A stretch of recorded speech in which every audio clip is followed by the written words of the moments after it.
What is going on with SOFI stock? If you've been following SOFI stock since the beginning of the year, SOFI is down close to 30%.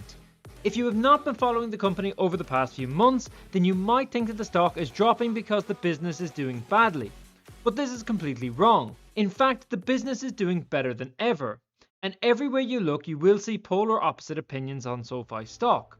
From one analyst being very bullish to the next analyst being extremely bearish. Even reports from the same publications have articles one day saying buy the dip, the next day they're saying to sell, and then the following day they are rating SOFI as one of the best undervalued stocks on the market.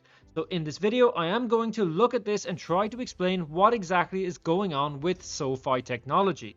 Before we get into the video, if you find any value in this, can I ask you to smash the like button? It literally costs nothing, but it helps the channel out so much. I'm aiming to get 300 likes on this video. Help me make this happen. Subscribe to the channel if you're new and hit the bell notification so you don't miss out on any new content like this. I want to point out that I'm not a financial advisor. This is not financial advice, and always do your own due diligence. Now let's get straight into it. So as I said a moment ago, if you have not been following the company over the past few months, then you might think the stock is dropping because the business is doing badly, but this is simply not the case. When we look at the most recent investors presentation, this presents a very different picture of the company. In fact, this is a company that is doing extremely well with regards to almost every sector of the business.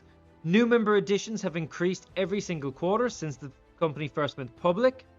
And so too has new product additions, which is increasing at a rate of 41% year over year.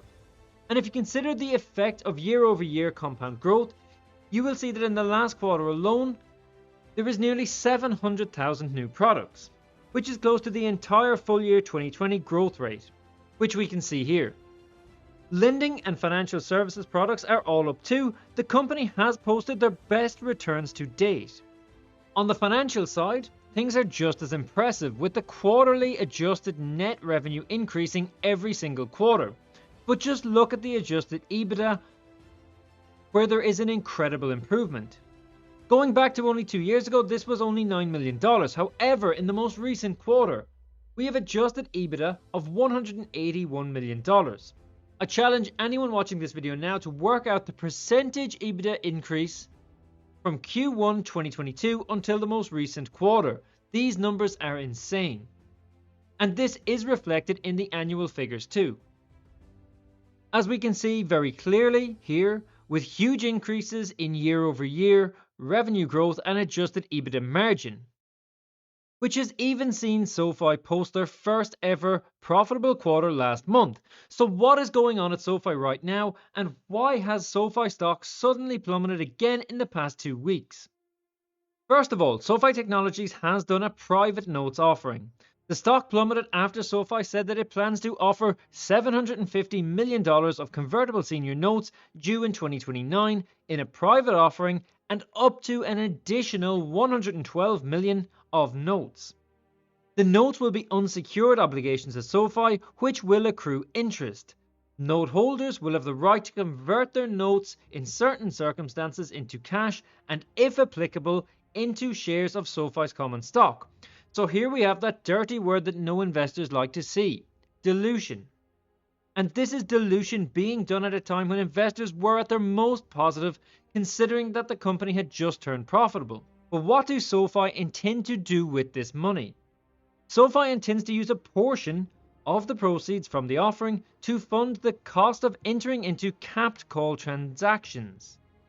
The company intends to use the remainder of the net proceeds together with cash on hand to redeem its 12.5% Series 1 preferred stock and for general corporate purposes, which may include repayment of higher cost indebtedness. Now overall, I do not like this capped call strategy much at all. This pretty much means that once a certain stock price is hit, it will exercise an options call. But just looking at this article, I don't know what the strike price is for these options, and I'm sure management are good at what they do, but this all seems a bit much to be taking on debt that will accrue huge interest in order to enter this type of arrangement, and I'm not the only one that thinks this way. On the day after this announcement, Wedbush issued a new price targets for SOFI stock, slashing their target to just $3, which is less than half the current stock price. And of course, the market has reacted very badly to this as well, seeing the stock drop from nearly $8 down to only $6.95. Looking at the charts, we can see that SOFI stock did have a very strong level of support at about $7.50. However, we have smashed straight through that once the company announced the private offering. With the stock now having dropped below $7, there is another key level of support at $6.70. The market has been very bearish on SOFI over the past 2 weeks, so it will be interesting to see if the stock can recover in the coming days, or will this end up testing the $6.70 support level. Remember that any time the stock has tested this level, the shares have been snapped up very quickly and it has been back above $7.50 within days.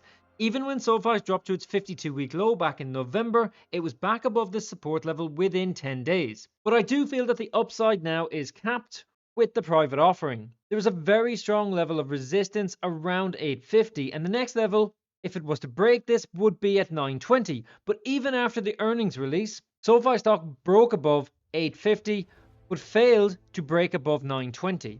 Now, in my opinion, there is a lot more upside than downside for SOFI stock right now, despite the fact that analysts are cutting their price targets. I think that there is some overreacting to the private offering. And even if the stock does fall, I don't think it will break the $6.70 support level.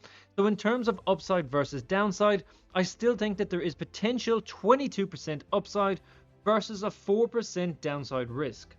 SOFI Technologies delivered a profit as promised. Is it time to buy? Now, this is an interesting article which highlights a couple of very interesting points. So I'll take a quick look through this, and there's a link to the full article in the description for anyone who wants to have a read of this in full. First of all, this highlights the effect of SOFI's recent earnings report. For years, SOFI has been able to point to positive adjusted EBITDA.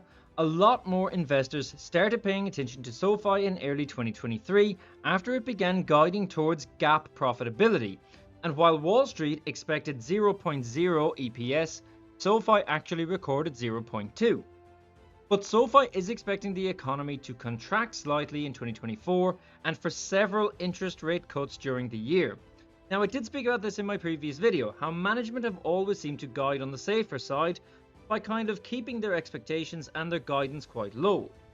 In a way, they are guiding in case of the worst case scenario, and then they end up beating expectations on every occasion. I highlighted this in my last video before the earnings report, that management have beaten the expectations every single time since going public.